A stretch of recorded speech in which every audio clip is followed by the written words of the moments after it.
Shalom Bapak Ibu yang dikasihi oleh Tuhan. Pada video kali ini, pada kesempatan ini kita akan belajar bersama-sama satu tema yang saya ingin ajak kita bersama-sama bahas, yaitu tentang doaku yang belum dijawab oleh Tuhan. Saudara, saya mengajak kita untuk membuka dari satu kitab perjanjian lama, yaitu kitab Habakuk, pasal yang ketiga, ayat yang ke-17 sampai 19. Habakuk pasal yang ketiga, ayat 17 sampai yang ke-19. Habakuk adalah 5 kitab terakhir di perjanjian lama. Saya akan membacakan untuk kita sekalian, Habakuk 3 ayat 17 sampai 19. Sekalipun pohon ara tidak berbunga, pohon anggur tidak berbuah, hasil pohon zaitun mengecewakan, sekalipun ladang-ladang tidak menghasilkan bahan makanan, kambing domba terhalau dari kurungan, dan tidak ada lembu sapi dalam kandang, namun aku akan bersorak-sorai di dalam Tuhan, beria-ria di dalam Allah yang menyelamatkan aku. Allah Tuhanku itu kekuatanku, Ia membuat kakiku seperti kaki rusa, Ia membiarkan aku berjejak di bukit-bukitku. Sampai di sana pembacaan kita pada saat ini. Saudara, belakangan ini santer diberitakan di dalam media, baik itu online maupun televisi, bahwa seorang yang bernama Roy Kiyoshi, saya tidak tahu saudara menyebut ini sebagai seorang artis kah, tetapi dia dikenal sebagai seorang peramal.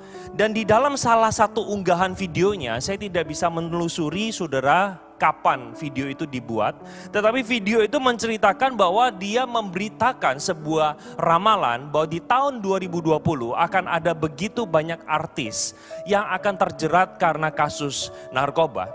Ternyata saudara, berita yang belakangan ini yang kita sudah ikuti menyatakan bahwa Roy Kiyoshi ini ditangkap karena menggunakan salah satu jenis obat yang tergolong narkotika.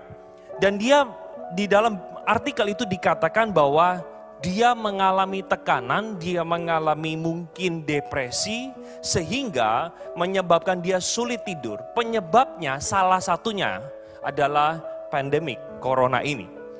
Saudara, Roy Kiyoshi ini menjadi salah satu contoh orang yang bagaimana dia juga mengalami kesulitan dan tekanan di dalam kehidupannya. Sehingga dia memilih mengambil keputusan yang keliru untuk menggunakan obat-obatan yang dilarang dan jenis narkotika ini. Akhirnya saudara, dia ditangkap dan akhirnya dia dijebloskan untuk diproses lebih lanjut saudara. Nah saudara, seringkali di dalam kesulitan yang kita hadapi, terutama pada masa wabah corona seperti ini, menggelisahkan kebanyakan hati setiap kita. Dan pada waktu kita tergelisah seperti itu, seringkali kita mungkin mengucapkan satu doa kepada Tuhan. Tuhan, berapa lama lagi corona ini akan berhenti? Berapa lama lagi wabah ini berakhir? Bahkan saudara, ada beberapa jemaat yang mengatakan, Pak, kapan sih boleh ibadah lagi? Dengan jujur kami katakan kami tidak tahu saudara. Saudara, berapa lama lagi penderitaan ini akan berakhir? Itulah juga doa yang disampaikan oleh Nabi Habakuk saudara.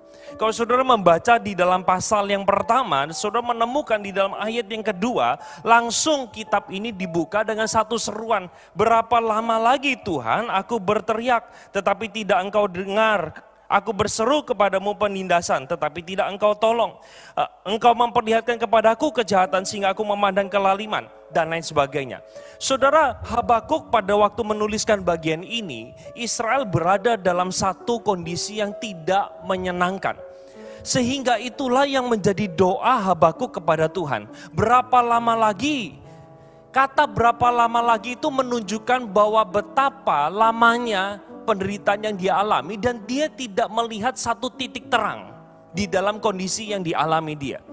Saudara, rupanya di dalam pergumulan yang dihadapi oleh Habakuk, dia menyampaikan doanya kepada Tuhan dan akhirnya Tuhan menjawab di dalam perikop berikutnya. Kalau saudara membaca bagian ini lebih lanjut, maka saudara menemukan di sana Tuhan berbicara dan menjawab doa Habakuk, bukan menjawab berapa lama lagi dengan jawaban kurun waktu. Tetapi Tuhan menjelaskan ada sebuah peristiwa di balik segala penderitaan yang dialami. Ternyata Tuhan menggunakan bangsa Babel, atau di dalam bagian ini ditulis bangsa Kasdim, itu dipakai untuk menghukum bangsa Israel. Saudara, lalu pada waktu Habakuk mendengarkan jawaban Tuhan seperti itu, dia terheran-heran. Sehingga dia menyampaikan sekali lagi doanya kepada Tuhan. Kok Tuhan itu engkau Allah yang adil, kok pakai bangsa yang lebih jahat daripada bangsa Israel?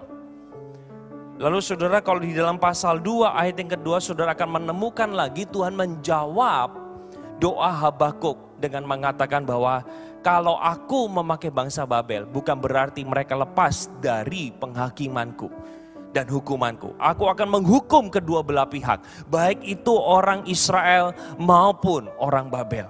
Nah saudara, nanti kalau membaca lebih lanjut di dalam pasal yang kedua, pada waktu Habakuk mendengarkan jawaban Tuhan yang kedua, dia teringat akan peribahasa-peribahasa yang mungkin pada waktu itu sedang beredar. Sehingga muncullah kata celakalah, celakalah, celakalah, celakalah. Itu di dalam ayat yang ke-6 hingga yang ke-20 saudara. Saudara, kitab ini ditutup di dalam pasal 3 yang menjadi seruan iman Habakuk kepada Tuhan. Saudara perhatikan, pada waktu pasal 3 ini diutarakan satu doa kepada Tuhan. Belum tentu saudara, belum tentu kondisi Israel membaik.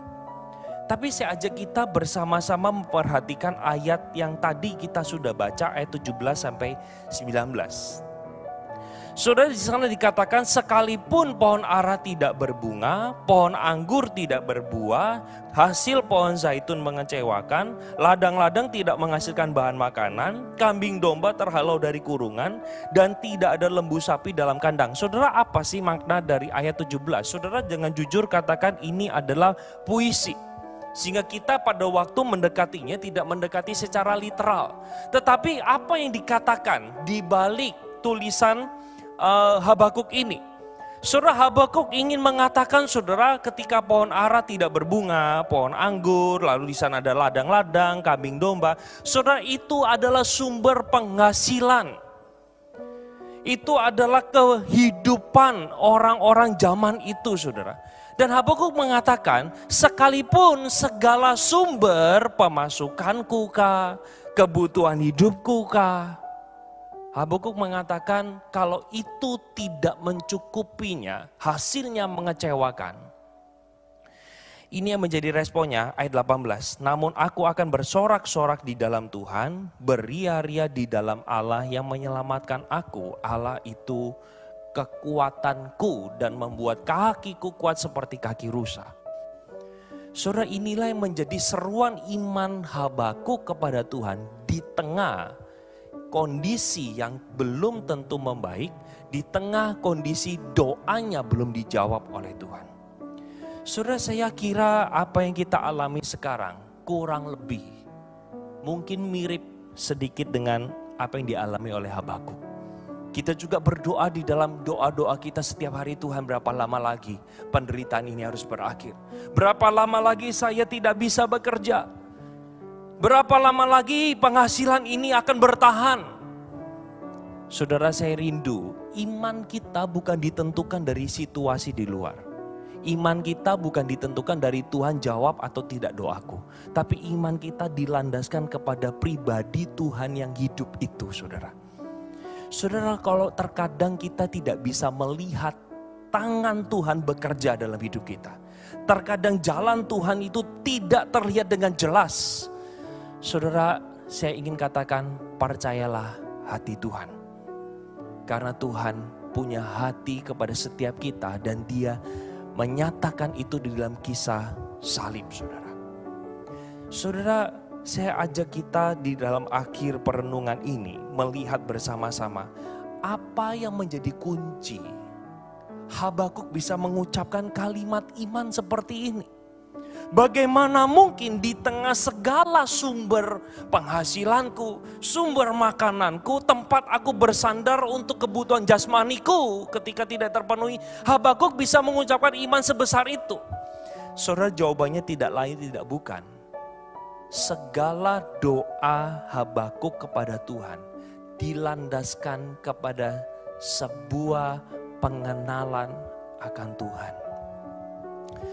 Saudara, tahun ini tema yang dibahas adalah knowing you. Bukan kebetulan Tuhan izinkan terjadinya corona dari sejak bulan Januari meledak di satu kota Wuhan dan akhirnya merembet sampai ke seluruh negara. Saudara, bukan kebetulan kalau Allah mengizinkan wabah ini terjadi dan mengajak kita untuk mengenal Dia di dalam peristiwa yang sulit, saudara. Saudara, Habakuk tidak akan bisa mengucapkan kalimat ini kalau dia tidak mengenal Tuhannya, Allah Yahweh itu menyertainya. Saudara, pengenalan dia akan Tuhan dilandasi pasti tentunya dengan pembacaan kitab-kitab yang pada waktu itu ada. Dilandasi dengan pengajaran-pengajaran yang ada, disertai dengan doa. Nah saudara, ketika dia berdoa demikian, dia bukan hanya mengenal Allah tetapi dia juga mengalaminya. Saudara, pengenalan kita kepada Tuhan juga harus dilanjutkan dengan pengalaman bersama dengan Dia. Saudara, saya yakin dan percaya jemaat setiap kita tahu bahwa Tuhan itu kekuatan, Tuhan gunung batu, Tuhan perlindungan, Tuhan menjawab doa tepat pada waktunya. Tetapi pertanyaannya adalah apakah kita mengalaminya, saudara? Saudara, justru di saat-saat seperti inilah, mari kita mendekatkan diri kepada Tuhan. Kita belajar kebenaran firman Tuhan. Kita berdoa mencari kehendak Dia. Sehingga kita boleh ditolong, saudara. Diberikan hikmat untuk melewati kesulitan ini. Saudara, biarlah doa Habakuk ini menjadi juga doa setiap kita kepada Tuhan. Kita bisa mengatakan kepada Tuhan, Tuhan, sekalipun penghasilanku berkurang jauh, sekalipun aku sulit, sekalipun aku tidak bisa melihat jalan-Mu, namun aku tetap mau bersorak-sorai di dalam Engkau. Namun aku tetap mau mengasihi Engkau.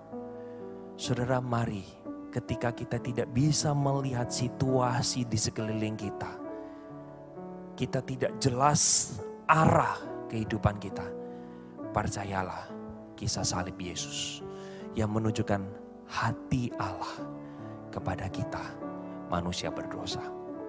Kiranya firman ini boleh menolong setiap kita. Mari kita masuk di dalam doa.